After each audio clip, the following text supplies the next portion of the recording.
Michael के पूर्वज Nigeria से अमेरिका आए थे। माइकल अमेरिका के एक नगर ह्यूस्टन में रहता है। वहीं माइकल का स्कूल है। उसके माता पिता शहर में नौकरी करते हैं। फसल कटने के समय वे पास के खेतों में काम करने भी जाते हैं। एक दिन माइकल की माँ बोली, माइकल उठो उठो, देखो मैंने कहा था कि पड़ोस में नाइजीरिया से एक परिवार आने वाला है। वे लोग आ गए हैं। उनका एक बच्चा तुम्हारे बराबर है।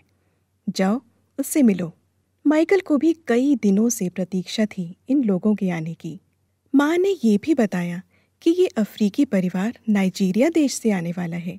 माइकल जानता था कि बहुत सालों पहले उसके दादा परदादा नाइजीरिया से दास बनकर अमेरिका लाए गए थे। तुमने पढ़ा है कि उस समय नाइजीरिया और निकट के प्रदेशों के हजारों लोग अमेरिका लाए गए थे। दास प्रथा तो अमेरिका में अब नहीं है, लेकिन माइकल का परिवार फिर नाइजीरिया नहीं लौटा, अमेरिका में ही बस गया। वे अब अमेरिका के ह्यूस्टन शहर में रहते हैं। माइकल जल्दी से तैयार हुआ और नए दोस्त से मिलने चला। वो घर के बाहर का फाटक खोलकर घुसा ही था कि बाहर घास पर उसी की उम्र का एक लड़का खेल रहा था। माइकल ने कहा, मेरा नाम माइकल है। मैं तुम्हारे पड़ोस में रहता हूँ। क्या तुम अभी नाइजीरिया से आए हो? लड़का माइकल को देखकर बहुत खुश हुआ। इस नए देश में उसका कोई मित्र नहीं था। उसने कहा, मेरा नाम नबी है। मैं नाइजीरिया के लेगोस नगर से कुछ महीनों के लिए अपने चाचा के पास अमेरिका आया हूँ। माइकल ने उसे बताया कि उसके परदादा भी कभी नाइजीरिया से अमेरिका लाए गए थे। फिर तो माइकल और नबी दोस्त बन गए। नबी उसे अपने देश की तरह तरह की बातें बताता और माइकल हाथ पर सिर रखकर सोचता, क्या कभी मैं भी नाइजीरिया देख पाऊंगा? सर्दी, गर्मी और बरसात। एक दिन जब पानी बरसने लगा, नबी ने कहा, यहाँ अमेरिका में तो सर्दी पड़ रही है और पानी भी कभी कभी ही बरसता है, पर हमारे लेगोस में तो कभी सर्दी ही नहीं पड़ती। हमेशा गर्मी रहती है और साल भर पानी भी खूब बरसता है। माइकल सोचने लगा, ऐसा क्यों है? तब नबी अपनी किताबों में से एटलस निकाल लाया और अमेरिका का मानचित्र दिखाकर बोला, अमेरिका के टेक्सास राज्य का ये नगर ह्यूस्टन, जहां हम अभी हैं, ये तो भूमध्य रेखा से काफी उत्तर में है, लेकिन लेगोस भूमध्य रेखा के बिल्कुल निकट है। वहां सूर्य साल भर सिर पर चमकता ही रहता है, इसलिए वहां गर्मी भी खूब पड़ती है और वर्षा भी साल भर होती रहती है। माइकल बोला, तब तो तुम्हारा देश नाइजीरिया भूमध्य रेखीय जलवायु का है। नबी हंसने लगा और बोला, मैं भी ऐसा ही सोचता था, लेकिन जब मैं उत्तरी नाइजीरिया के नगर कानो गया, तब मेरी समझ में आया कि भूमध्य रेखीय जलवायु केवल दक्षिणी नाइजीरिया में है। उत्तरी भाग में हल्की सर्दी का मौसम भी होता है और मई से अक्टूबर तक ही कुछ वर्षा होती है। वहाँ लेगोस की तरह साल भर वर्षा नहीं होती। फिर वो एक किताब निकाल लाया और उसने नाइजीरिया की वर्षा का मानचित्र दिखाया। प्राकृतिक वनस्पति। नबी ने ये भी बताया कि नाइजीरिया के दक्षिण में जैसे पेड़ होते हैं, वैसे उत्तरी नाइजीरिया में नहीं पाए जाते। नबी ने कहा, नाइजीरिया का उत्तरी भाग तो लगभग रेगिस्तानी है। ये सहारा रेगिस्तान का ही हिस्सा है। माइकल ने नबी से वो किताब पढ़ने के लिए ले ली। उसमें नाइजीरिया के कुछ चित्र भी दिए थे। अब तो तुम्हें भी उत्सुकता होगी कि नाइजीरिया के बारे में कुछ और जाने। समुद्र के दलदली किनारे और मैदानी वन। नाइजीरिया का समुद्री किनारा समुद्र से अधिक ऊंचा नहीं है। ज्वार आने पर समुद्र का नमकीन पानी इन तटीय भागों, छोटी छोटी खाड़ियों और नदियों के मुहानों में भर जाता है। भाटा आने पर पानी फिर उतर जाता है।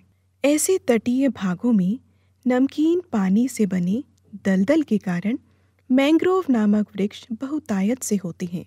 नाइजीरिया में ऐसे वनों की पट्टी 16 से 96 किलोमीटर तक चौड़ी है। मैंग्रोव वन की कितनी सारी जड़ें दलदल के ऊपर निकली हैं। इनसे पेड़ों की जड़ों को हवा मिलती रहती है। ये वे जड़ें हैं जो ज्वार आने पर पानी में डूब जाती हैं। ऐसे वन अपने देश में गंगा नदी के मुहाने पर भी पाए जाते हैं। अपने यहाँ सुंदरी नामक पेड़ ऐसे ही पेड़ हैं। मैंग्रोव पेड़ की लकड़ी भारी और मजबूत होती है। इसका फल भी मीठा होता है। नाइजीरिया में समुद्र के किनारों पर रफिया पाम के वृक्ष भी खूब होते हैं। नारियल के वृक्ष भी पूरी पट्टी में मिलते हैं। ऐसे वन मैंग्रोव जंगलों से भीतर की ओर लगभग 80 से 160 किलोमीटर की पट्टी में मिलते हैं। यहाँ नमकीन पानी तो नहीं पहुँचता, लेकिन अधिक वर्षा के कारण भूमि दलदली होती है। इन वनों में खूब मोटे और ऊंचे पेड़ होते हैं। कई पेड़ तो 60 मीटर ऊंचे तक होते हैं। इनमें महोगनी, आबनूस, अफ्रीकी अखरोट, ओबचे आदि पेड़ों के मिले जुले जंगल हैं।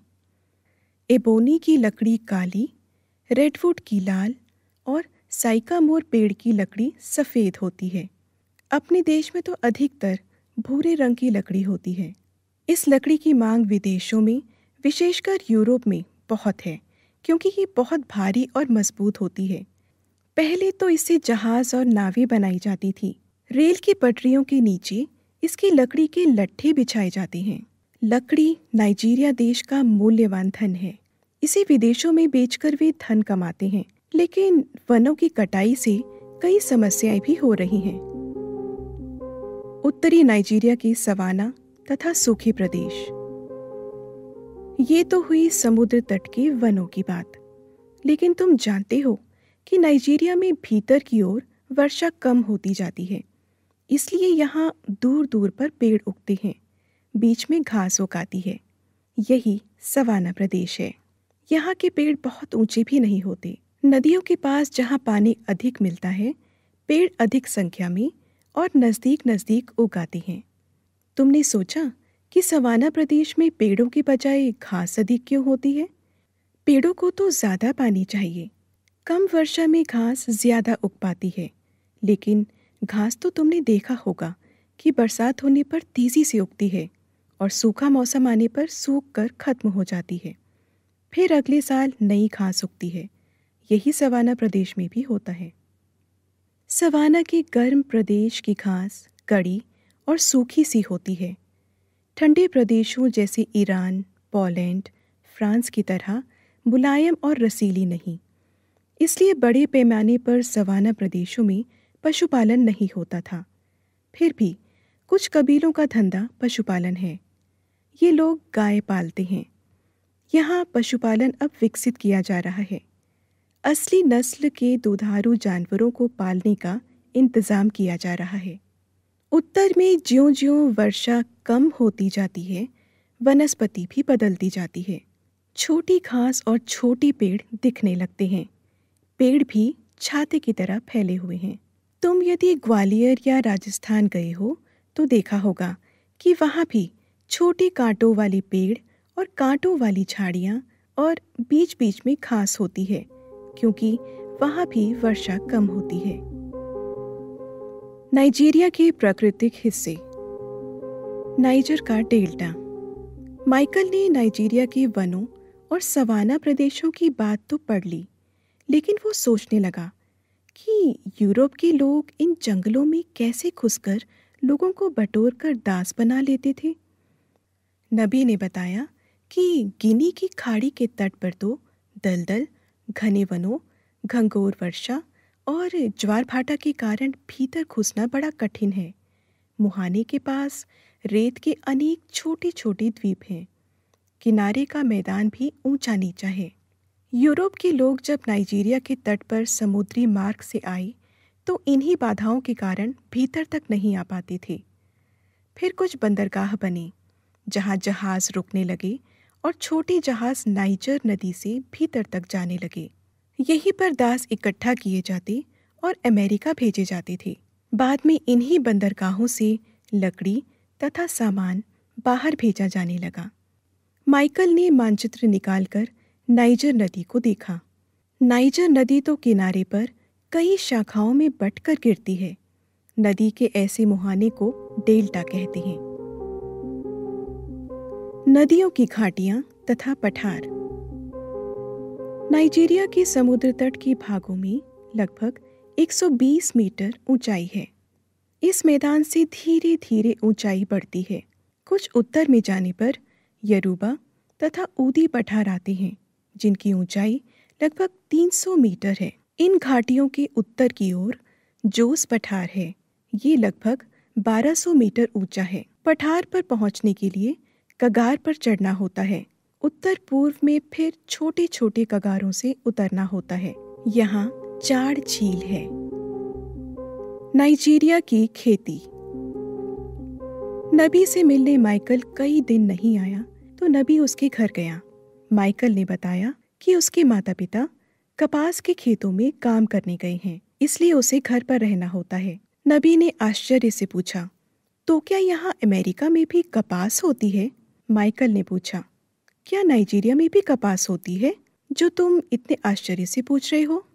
नबी ने कहा, हाँ, लेकिन तुम तो अब जान गए हो कि हमारे देश में दक्षिण और उत्तर की जलवायु में अंतर है, इसलिए सब जगह एक ही फसल नहीं होती, अलग अलग होती है। दक्षिण नाइजीरिया की फसलें तथा बगान।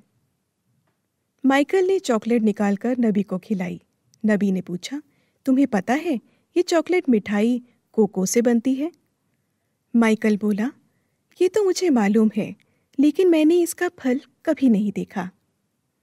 नबी ने खोजकर एक किताब में कोको का फल दिखाया और कहा, नाइजीरिया में तो कोको पैदा करने के लिए बगान लगाए गए हैं। नबी ने बताया कि नाइजीरिया के दक्षिणी हिस्से के वनों की पेटी में कोको के अलावा रबर के भी बगान हैं। तेल वाले ताड़ भी खूब होते हैं। इनके फल से तेल निकाला जाता है। नाइजर नदी की धाराओं पर नावों से पाम का फल इकट्ठा किया जाता है। पहले तो ये सब पेड़ जंगल में उगते थे, लेकिन जब इन चीज़ों की मांग बढ़ी तो जंगलों के बीच जगह साफ करके बगान लगाए गए और बड़े पैमाने पर इनका उत्पादन होने लगा। कोको, रबर, पाम तथा उसका तेल संसार के बहुत देशों को जाने लगा। इससे नाइजीरिया को धन मिलने लगा। माइकल ने पूछा, जब ये पेड़ जंगल में उगते थे तो बगान क्यों लगाए गए? किसने लगाई ये बगान? नबी ने बताया, यहाँ बगानी खेती अंग्रेज़ों के आने के बाद शुरू हुई। बगान लगाने में कई सुविधाएं हुई। एक तो इन पेड़ों की खोज में जंगल में घूमना नहीं पड़ता। एक जगह पेड़ लगाने से उनकी देखरेख भी आसान हो गई। उत्पादन को पेड़ों से इकट्ठा करना भी आसान हो गया। फिर उत्पादन भी बड़ी मात्रा में मिलने लगा। व्यापार के लिए ये भी ज़रूरी था। यही नहीं, कोको के बीज निकालने, सुखाने, पाम से तेल निकालने, रबर के दूध से रबर बनाने के कारखाने भी बगानों में लगा लिए गए। इन बगानों में नाइजीरिया के निवासी काम करते थे। अंग्रेज तो केवल प्रबंध के लिए रहते थे। इस तरह नाइजीरिया में तेल वाले पाम या ताड़, कोको और रबर की व्यापारिक कृषि होने लगी।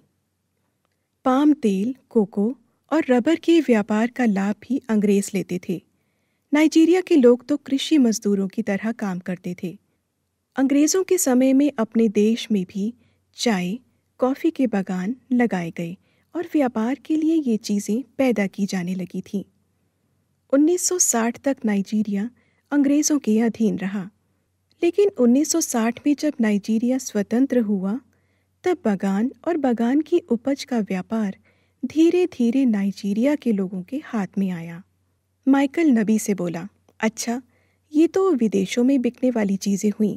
तुम्हारे यहाँ किसान अपने खाने के लिए क्या पैदा करते हैं? नबी ने बताया कि लोगों को भोजन याम, कसावा, गिनी कॉर्न, मक्का, चावल तथा फलियों की खेती से मिलता है। कसावा, शकरकंद जैसे कंद हैं। ये यहाँ के लोगों का महत्वपूर्ण भोजन है। जंगल के बीच कबीले भूमि साफ करते हैं और कटे पेड़ों को जला देते हैं। फिर सभी परिवारों को थोड़ी थोड़ी भूमि बांट दी जाती है। माइकल बोला, थोड़ी ज़मीन क्यों? अमेरिका में तो कई 100 एकड़ तक के जोत होते हैं।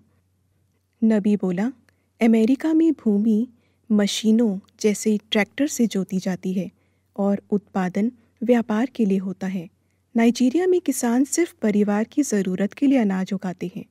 वे अधिकतर कुदाल से भूमि तैयार करते हैं। वहाँ अभी भी बैल या घोड़े से खींचने वाले हल का इस्तेमाल बहुत कम है, इसलिए उपज भी कम होती है। उत्तरी नाइजीरिया के सवाना प्रदेश में खेती तथा पशुपालन। उत्तरी नाइजीरिया के इस कम वर्षा के प्रदेश में तुम जानते हो कि रबर, कोको आदि की फसलें नहीं हो सकती। यहाँ ऐसी फसलें होती हैं जो हल्की वर्षा में भी हो सके। भोज्य फसलों में प्रमुख है ज्वार बाजरा जैसे मोटे अनाज, गिनी कॉर्न और कसावा। कुछ प्रदेशों में गेहूं भी होता है। यहाँ खेतों के बीच में पेड़ लगे दिखते हैं, उन्हें काटते नहीं हैं। यहाँ कुछ व्यापारिक फसलें भी किसान उगाते हैं, जैसे कोलानट, मूंगफली, तंबाकू तथा कपास। कोका कोला, थम्स अप नामक ठंडे पेय के नाम तुमने सुने होंगे। कोका कोला में कोला नट डलता है, इसलिए कोला नट की मांग कई देशों में है। उत्तरी नाइजीरिया में कपास बहुत पुराने समय से उगाई जाती है। कपास से यहाँ के लोग हाथ करघा से कपड़ा बनाते हैं और व्यापार के लिए भी कपास उगाते हैं। इसलिए कपास उगाने का क्षेत्र रेल मार्गों के निकट है, जिसे भेजने में आसानी होती है।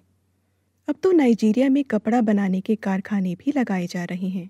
नाइजीरिया में मूंगफली भी खूब होती है। मूंगफली यहाँ अंग्रेज़ों के साथ आई। मूंगफली के लिए यहाँ की मिट्टी और जलवायु ठीक थी, तो इसकी खेती एक बड़े प्रदेश में होने लगी। कानो और कड़ूना में मूंगफली से तेल निकालने के लिए कारखाने भी लग गए हैं। खनिज तेल। एक दिन माइकल खूब खुश था। उसने नबी को बताया, हम लोग स्कूल से खनिज तेल के क्षेत्र देखने गए थे। मोटर गाड़ी में तो रोज पेट्रोल डालते हैं, लेकिन मैंने आज खनिज तेल का नलकूप देखा है। मैंने सुना है कि नाइजीरिया में भी तो अब तेल निकाला जाता है। 1958 से नाइजीरिया खनिज तेल बाहर भी भेजता है। अब तो तेल साफ करने के कारखाने भी पोर्ट हारकोट तथा वारी बंदरगाहों पर लगाए गए हैं। ऐसा एक कारखाना नाइजीरिया के मध्य में स्थित नगर कड़ूना में लगाया जा रहा है। माइकल बोला, तब तो इस तेल के निर्यात से नाइजीरिया को विदेशों से खूब धन मिलता होगा। नबी कुछ उदास हो गया। वो बोला, अभी तो ये उद्योग अधिकतर विदेशी कंपनियों के हाथ में है। नाइजीरिया की सरकार का उसमें कुछ हिस्सा है। फिर भी बहुत लोगों को इससे अब रोजगार मिलने लगा है। माइकल नाइजीरिया के खनिजों का मानचित्र देखने लगा और बोला, तुम्हारे देश में तो अब बहुत से खनिज निकाले जाते हैं। नबी ने बताया कि अंग्रेज़ों ने तो खनिजों की बहुत खोज नहीं की थी, लेकिन अब कई खनिज खोजे गए हैं और निकाले जाते हैं। नबी ने बताया कि अब तो और धातुएं जैसे जस्ता, सीसा, लोहा आदि भी निकाली जाने लगी है। माइकल को उत्सुकता हुई कि नाइजीरिया प्राकृतिक संपदा और खेती की उपज में काफ़ी धनी है, तो वहाँ के लोग भी धनी होंगे। नबी ने बताया, ये सब हमारे यहाँ है, फिर भी अब तक उनका पूरा उपयोग नहीं हो पाया है। हमारे कई प्रमुख संसाधन विदेशी व्यापारियों के हाथ में रहे हैं। अब धीरे धीरे हमारे देशवासी अपना उद्योग लगा रहे हैं। कई छोटे बड़े कारखाने लगा रहे हैं। अपनी संपदाओं का लाभ खुद उठाने का प्रयास कर रहे हैं। हमें पूरी आशा है कि हम इस कोशिश में सफल होंगे।